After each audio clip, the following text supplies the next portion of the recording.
घने जंगल में मिलो नाम का एक चतुर बंदर रहता था। उसे केलों से बहुत प्यार था।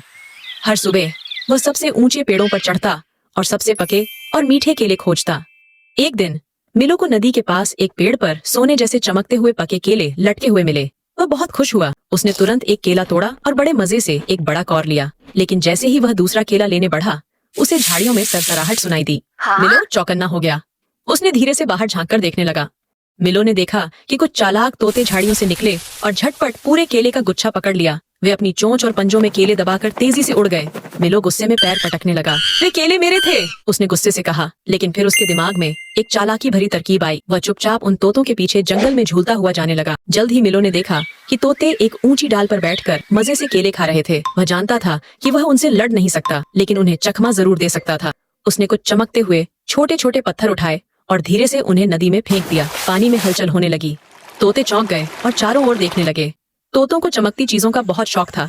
वे जल्दी से अपने केले छोड़कर नदी की ओर उड़ गए, यह देखने कि वहाँ क्या गिरा था। जैसे ही तोते नदी की ओर बढ़े, मिलो झटपट डाल से कूदा, बचे हुए केले उठाए और तेजी से झूलते हुए वहाँ से भाग निकला। जब तोते वापस लौटे तो नदी में कुछ नहीं था। मिलो अपने पसंदीदा पेड़ पर बैठकर मजे से केला खाने लगा। वह मुस्कुराया और बोला, अगली बार एक चतुर बंदर से चोरी करने की कोशिश मत करना।